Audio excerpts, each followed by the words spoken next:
पीली गाड़ी का है, कल साल बहुत अच्छा गया मैं भाई बहुत अच्छा कि पीली गाड़ी के विषय में लगा और कोरोना काल में पीली गाड़ी ने खूब काम करा, लोगों की जान बचाई।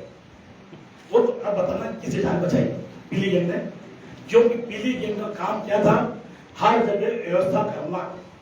शमशान के अंदर लकड़ी की व्यवस्था, शमशान के अंदर लाइट की व्यवस्था, रोड में कोई कचरा नहीं उठाना था, लोगों को राशन बांटना था। और राशन भारतीय जनता पार्टी के घर गया, उनकी गाड़ी से गया, उस पीली गाड़ी को अनाज क्या बोलते हैं खाने के पैकेट इस संजय शुक्ला ने दिए। इस संजय शुक्ला ने मेरे वहां बनवा के पीली गाड़ी के, मेरे पास वीडियो है कि पीली गाड़ियों में मैंने भर भर के वो भेजा है। कोरोना काल में उन्होंने वो काम करा है। इंदौर शहर में आतंक फैला हुआ है और इंदौर के अंदर पुलिस से नहीं जाती है, लोग जितना पीली गाड़ी से व्यापारी हो या गरीब परिवार हो, कोई भी परिवार हो, हर आदमी पीली गाड़ी से डर रहा है। ये आतंक नहीं हुआ और आप उनकी तारीफ कर रहे हैं, आपको बधाई दूंगा, बहुत बधाई दूंगा कि आपने शुरू में वो दिखा दिया जो आप कोर्ट में करते हैं। कोर्ट के अंदर आपने हमेशा गरीबों को जान लिया, आपने जनता का पक्ष नहीं लिया, सरकार का पक्ष लिया आपने। भले लगन की भी बात हो या ड्रेनेज की बात हो या सड़क की बात हो, कोई सी भी बात के लिए सरकार ने आपको पैसा दिया, उस सरकार का पक्ष आपने। कोरोना काल के अंदर आपने उन लोगों को सपोर्ट नहीं करा जो मर रहे थे। हम बोल रहे थे कि लाखों आदमी मर गया, आपकी तरफ से बोला जाता है 4 आदमी मर रहे हैं, आपके तरफ बोले हजारों आदमी बीमार पड़ रहे, बोले साहब 500 बीमार हो रहे हैं। कोरोना काल में ऑक्सीजन नहीं है, बोला साहब खूब ऑक्सीजन है। और शमशानों में लकड़ी नहीं है, बोला साहब खूब लकड़ी है। शमशानों के अंदर मैंने लकड़ी भेजी, मैंने लोगों को जलवाया, मैंने पैसे दिए, घर से दिए। लक्ष्मी पुत्र हूँ, दान किया मैंने, मैं नहीं कर रहा हूँ, भगवान दान करने के लिए दिया, मैंने दान कर रहा हूँ, बढ़ भी रहा है। दान कर रहा हूँ 4 साल में कितना बढ़ जाएगा। दान कर रहा हूँ तो, दान कर रहा हूँ तो, अरे वोट इंदौर में अंबानी से लोग बहुत बड़े, वो दान नहीं कर रहे हैं, वो अपना घर बन रहे हैं। मैं जनता के लिए कर रहा हूँ, दुख या सुख। मेरी विधानसभा में 13,000 घर में मैं बैठने गया, उस 13,000 घर के अंदर कम से कम 4,000 घर में मैंने मदद करी है। मेरे पास लिस्ट भी है, नाम भी है, एड्रेस भी है, सब कुछ है। मेरे को सरकार से नहीं मांगा, सरकार के पास नहीं गया। आज कुत्तों की यात्रा निकालता हूँ, किसी चंदा लेने नहीं गया, सब काम कराया मैंने। कोई भी यात्रा हो, धर्म यात्रा हो, कथा हो, जो भी हो, सब मैंने कराया, करके दिखाया। दुख हो, शादी हो, वो कराया। आज जनता को कुछ नहीं चाहिए, रोटी, कपड़ा, मकान, 3 चीजें पड़ती है। होते रोटी खुद बनाते, मकान अपना खुद बनाते, परंतु नगर निगम में संपत्ति कर के नाम पे, जल कर के नाम पे, इन सब के नाम पे पैसा सर नगर निगम को दिया जाता है। वो पैसा कहाँ जाता है, कितना उसमें नुकसान हो रहा है, कैसे हो रहा है। दिल्ली की सरकार आपने देखी होगी, सामने देखिए, अपन लोग सब बैठे हुए, उसका उदाहरण दे। इंदौर में टैक्स पे टैक्स मारा जा रहा है। इंदौर के अंदर स्मार्ट सिटी के नाम पे करोड़ों अरबों रुपया केंद्र सरकार, परंतु वो पैसा आपको वापस करना है। वो पैसा आपको नहीं दिया है, वो पैसा वापस करना है लोन के माध्यम से या संपत्ति के माध्यम से या किसी भी माध्यम से। वो पैसा आप लोगों को वापस करो, तो इसका मतलब संपत्ति और टैक्स बढ़ना है। नक्शे जो आज मंजूर हो रहे हैं 75,000 रुपए, हिंदुस्तान में इंदौर का पहला सर दैनिक भास्कर की फ्रंट न्यूज थी, जो नक्शा हिंदुस्तान के अंदर एक इंदौर का जो 75,000 रुपए नक्शा मंजूर होगा, उसमें 10 लाख रुपए लगेंगे। अरे जिसने अपने पुस्तकी मकान तोड़ दिए, अपना बिजनेस खत्म कर दिया, जिसने अपनी जमीन दे दी, जिसने रोड जनता के लिए रोड दे दिया, उसको तो एफएसआई फ्री मिलना चाहिए, उसको नक्शा फ्री मंजूर होना चाहिए। नहीं हो क्यों नहीं होना चाहिए, ये मैं कहना चाहूंगा बाद में, परंतु ये होना चाहिए था। क्यों नहीं करा आज तक? इंदौर का एक भी जनप्रतिनिधि, एक भी इंदौर का एक भी जनप्रतिनिधि ने जो इंदौर की आवाज उठाई हो, एक भी आवाज कि इंदौर में अत्याचार हो रहा है, इंदौर में पानी नहीं मिल रहा है, इंदौर में ये नहीं हो रहा है, एक भी विधायक, एक भी पार्षद नाम बताए। वो कोरोना काल की बात तो आपको बता सकता हूं मैं। कोरोना काल में हिंदुस्तान में एक भी विधायक हो, संसद हो, जिसने कुछ करके दिखाया हुआ है। ये आपका बंदा बैठा हुआ है, इसने अपनी जान लोगों पे लगाई थी। मेरे पिताजी भर्ती थे, मेरा बच्चे भर्ती था, उसके बाद शमशान में जाना हो या इंजेक्शन की बात हो, खुला चेक दिया था मैंने उस टाइम भी, मैं उस टाइम भी लक्ष्मीपुत्र था, तो मुझे मालूम था लक्ष्मीपुत्र बोलेंगे, खुला चेक दिया, साहब पूरे पैसे भर लो, इंजेक्शन मंगा दो। हमने कहा कि नहीं दिया, सब उस टाइम मेरे साथ देते, क्यों नहीं दे रहे संजय सुगला को पैसा देना? अरे ऐसे तामिल आदमी मिलते क्या? नहीं करा कलेक्टर साहब ने, नहीं करा, अरे बोले कर देंगे तो हमारी गन्ना भी हो जाएगी, सरकारी बन जाएगी। उसके बाद मैंने बोला एमबाई खाली पड़ा हुआ है, ये दिखाया मैंने एमबाई खाली पड़ा हुआ है, चालू क्यों नहीं करते? आप गए हो तो चालू नहीं करना। सेवाकुंज अस्पताल मैंने बताया खाली पड़ा हुआ है, चालू क्यों नहीं करते? संजय शुक्ला ने बताया नहीं करेंगे चालू। संजय शुक्ला का नर्सिंग कॉलेज खाली पड़ा हुआ है, आप चालू करो। संजय शुक्ला का नहीं करेंगे। मेरा हॉस्टल खाली पड़ा हुआ है, उसको चालू करो, नहीं करेंगे। और इस बात से शुरुआत करना चाहता हूं कि आज ही के दिन सन 1975 में कांग्रेस ने इमरजेंसी लगाई थी। उस इमरजेंसी ने बोलने की, लिखने की और हर प्रकार की स्वतंत्रता को रोक दिया था। लेकिन अब मैं बोलूं भैया, अब आपकी बहस हो गई, अब मेरी बहस सुन नहीं, कोई बात नहीं, आप देश समाज सबकी बात करो, मैंने आपको रोका नहीं। तो जिस कांग्रेस ने इस देश की मौलिक स्वतंत्रता पर रोक लगाई हो, चौथे स्तंभ को अपनी बात करने से रोका हो, उसी कांग्रेस ने आजादी के बाद से लेकर लगभग 55-60 साल तक इस देश पे शासन किया हो।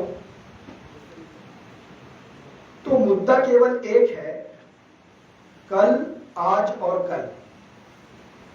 कल का भारत जो अविकसित था, वैसी ही स्थिति इंदौर की है कि कल तक जब कांग्रेस का शासन था, कांग्रेस की नगरपालिका थी, तो इच्छा शक्ति की कमी के कारण ना तो इस शहर में सड़कें थी, ना स्ट्रीट लाइट्स थी, ना बगीचे थे, ना ड्रेनेज का कोई सिस्टम था।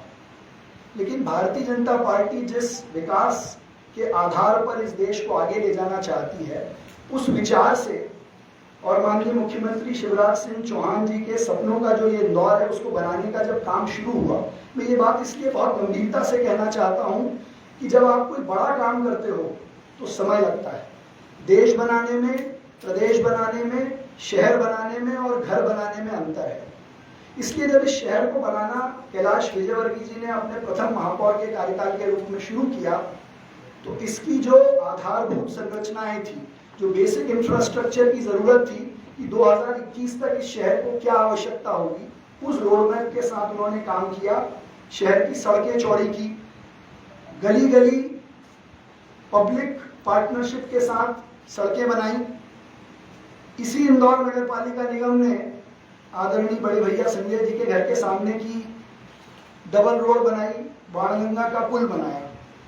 उसके बाद इस शहर में धीरे धीरे स्ट्रीट लाइट्स का जाल, अच्छे गार्डन्स का डेवलपमेंट का काम, और इस आधार पे जब जनता ने इसको स्वीकार करते हुए, जनता के जन जागरण से, जनता के प्रभाव से, ये कह रहे थे, अभी मुझे बड़ा दुख हुआ ये सुन के कि इंदौर नर्क है।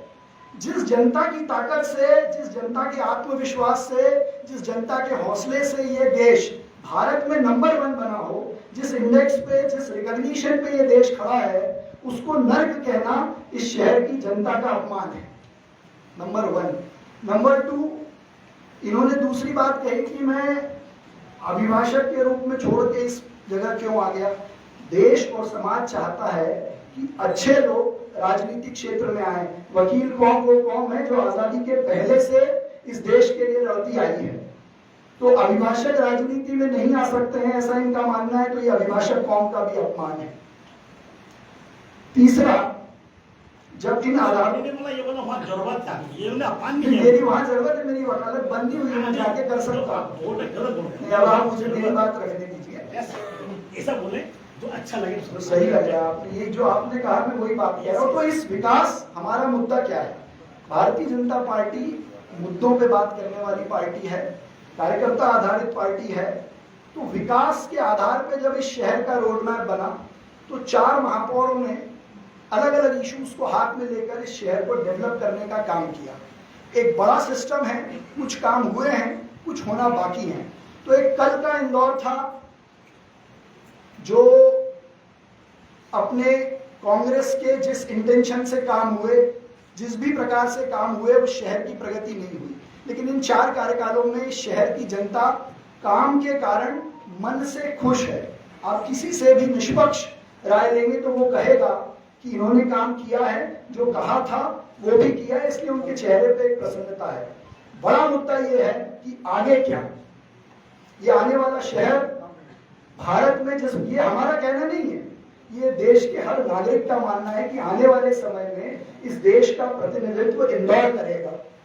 उस दृष्टि से इस शहर को तैयार करने के लिए ऐसे लोगों के, ऐसी विचारधारा के लोगों की जरूरत है जो एक समान रूप से सबको साथ लेकर सस्टेनेबल डेवलपमेंट की बात करते हुए, इंदौर के विजन की बात करते हुए, इंदौर को टेक्नोलॉजी का हब बनाते हुए यहाँ हर प्रकार की सुविधाएं देने का काम करे ताकि देश भर से माइग्रेशन यहाँ हो। भी छात्र संघ के चुनाव प्रत्यक्ष प्रणाली से हो, इंस्टीट्यूट्स के करप्शन के खिलाफ PIL हमने लगाई। इंदौर शहर में ऑक्सीजन की सप्लाई रोकने का काम जब महाराष्ट्र ने नोटिफिकेशन निकाला, सरकार के प्रतिनिधि के रूप में हमने उसको चैलेंज किया। इसके अलावा ऐसे कई सारे मुद्दे हैं। मैं भटक नहीं रहा हूँ, मैं बिल्कुल बता रहा हूँ आपको। ऑक्सीजन की बात कर रहे हैं, इनको बधाई देना चाहूंगा। इंदौर शहर में पहली बार ऑक्सीजन आई तो संजय शुक्ला ने आवाज लगाई तो प्लेन से। संजय शुक्ला ने जब आवाज लगाई तो इंदौर में ऑक्सीजन, उसके लिए आपको प्रणाम करता हूँ। गुजरात से आ रही थी और भारतीय जनता पार्टी के सब लोग फुग्गे लगा के बर्थडे और हैप्पी बर्थडे कर रहे थे। जनता मर रही थी, जनता मर रही थी, आप सबने देखा, जनता मर रही थी। 2 घंटे तक उसके हैप्पी बर्थडे बनता रहा। तुलसी सावंत जी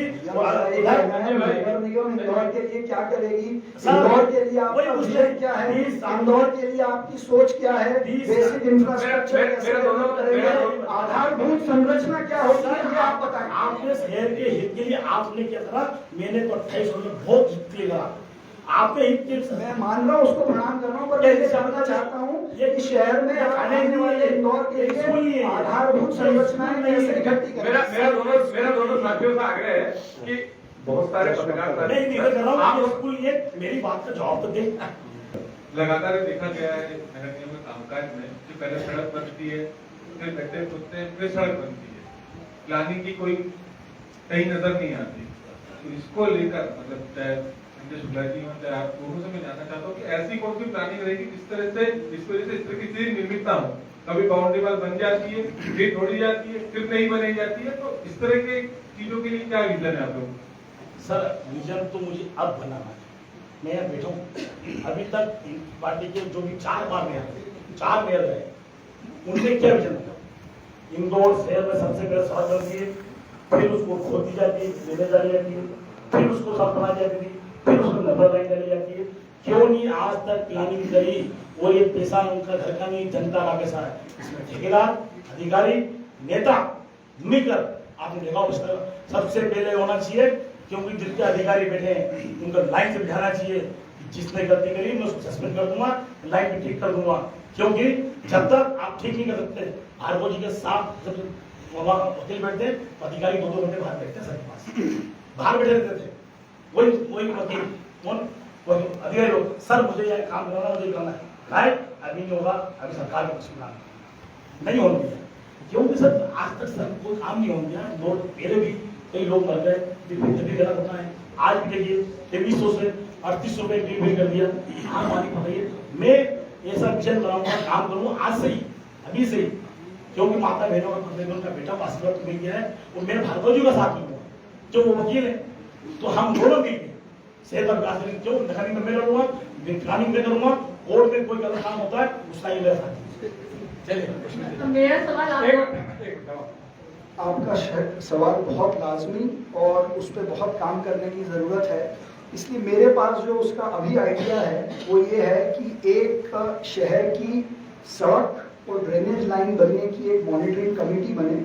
वो मॉनिटरिंग कमेटी जब चीज़ों को अप्रूव करे, उसमें एक ही बात कष्ट हो सकता है कि अगर पहले सड़क नहीं बनाई तो लोगों की मांग आ रही है कि हमारे यहाँ सड़क पहले बन जाए, तो हमको सर इस वक्त 20 साल में कभी क्यों आई है?